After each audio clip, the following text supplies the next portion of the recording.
I get so many emails and DMs from people asking me, is it worth going to medical school? In this video, we're gonna go over my top 10 tips for those of you who wanna go to medical school and become doctors. Tip number 1, make sure this is for you. Medical school is no joke, and while so many people dream of becoming doctors, I am here to tell you that it is not for everyone.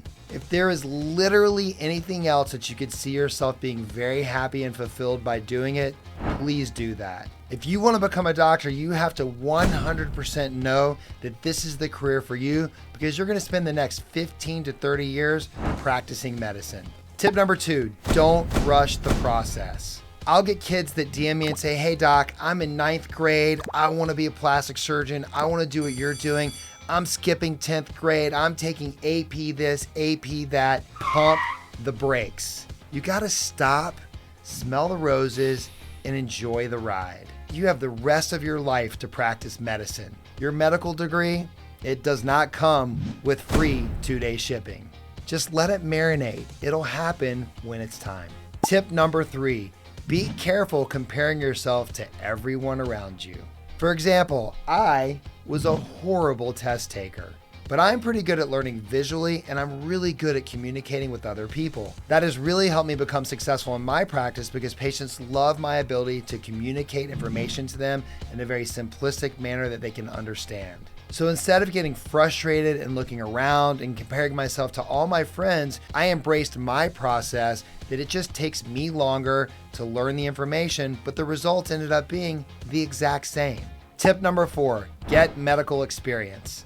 Now I know with COVID this was very hard, but because it's over now, you need to pursue getting into healthcare and shadowing other doctors or going to the ER, becoming an EMT. There's so many things you can do to get involved in healthcare. Just experience medicine, experience all of the specialties, see everything that's out there. You have plenty of time to hone in on the specialty that you want during medical school. So don't wait until the last minute to try to get your medical experience. Tip number 5, so many people think that you have to major in a science to get into medical school. That is not true. I sat on the admissions committee when I was in residency for plastic surgery, and I can tell you the one thing that we were looking for in candidates was that they were very well-rounded. As long as you take your pre-med coursework and you do really well, you can major in whatever you want. Now, I do have to wonder, if you tried to major in like underwater basket weaving, that may not go over so well. You know what I mean. Tip number 6, be smart about your needs and your finances. My recommendation is that you try to get through medical school with little to no debt.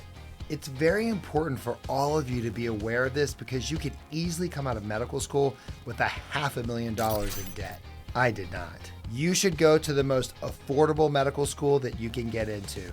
Plus, at the end of the day, anatomy is anatomy. It doesn't matter where you go to learn that, it never changes. So go get the most affordable medical degree that you can get from a certified institution and you will be just fine. Tip number 7, become the strongest applicant that you can be. Now we all know getting into medical school is really, really hard. Some people apply 2, 3, and even 4 times, which can become very expensive. So you want to make sure that between those application processes, you're doing something to strengthen your application. So sometimes taking a post-baccalaureate year can help not only improve your grades, but also maybe improve your ability to get a better score on the MCAT. It is definitely something worth looking into if you feel like you're a weak applicant. Tip number 8, crush your interviews. One of my biggest pieces of advice when you go for an interview is don't tell them what you think they want to hear. I would really shy away from I want to save lives and blah, blah, blah. That all sounds amazing. That's telling them what you think they want to hear. What they really want to hear is what is the real passion in your heart behind why you want to take care of people for the rest of your life. Your story is what makes you unique.